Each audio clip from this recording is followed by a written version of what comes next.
went through book one, there were a number of pages that were used for siblings, and there was a larger siblings page where you could also put information about multiple siblings on the same page. When we're looking at the book three version of these pre-made family history books, you're not going to find those same sibling pages. The reason for that is that at this point in the generations, book three holds the second great grandparents, and there are so many that if we included all of those sibling pages for each of the second great grandparents, the book would be far, far too long. So instead, we have sort of a parent sibling summary. So we've got birth records, and in book one, this would have been a page to put the parents and the siblings in a photo family tree, and it would have been followed by siblings pages. But here we're just going to place all the siblings together in this page. Zoom in a little bit, and we can see that we have spaces for two parents and then spaces for all of the siblings. Let's start by uploading our photos. We're going to go over to uploads. We're going to upload files and choose the two pictures we want to use. Okay, so we have uploaded these two photos, the photos of the parents and the photos of the children. I do like to use group photos where the parents and the children are all photographed together, but we didn't have any for this example.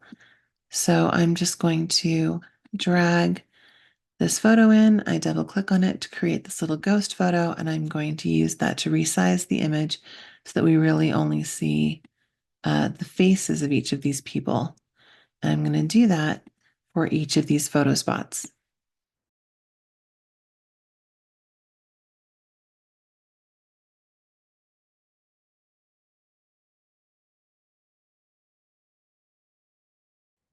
Okay, so now all of these photo bubbles have images in them except for these last two, which we could either keep or we could remove them and make the rest of these larger. Let's do that. So I'm going to select these bubbles.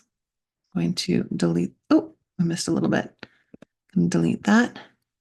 And then I'm going to, oh, I don't want to resize the title. So I'm going to very carefully draw a box, select everything. And then when I select it all together and I pull down, it's going to automatically resize not only the photos, but also the text. And that way we'll be able to resize the siblings. Now we can see them a little bit better. There is going to be a question of whether or not we have enough space here to write in our information now that we've made this larger, but I think that we'll be okay.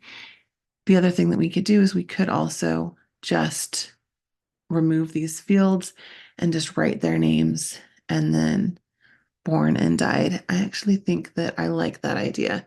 Let's do that for everybody. So I'm just going to double click on the text field. And instead of leaving the date of birth here, I'm going to put born and then died.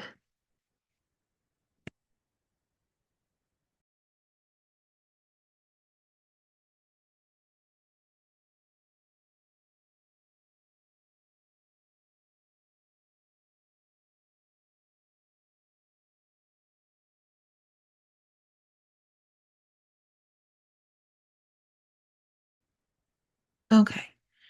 And yeah, I think that that information is fine. Now, I did include our target, the person whose chapter this is in this roundup. It would be up to you if you wanted to exclude them and really only focus on the siblings of that person. But since we don't have that photo family tree, I thought it would be nice if we just included all of the children. And that is how you use this alternative siblings page in the book three version of the family history books.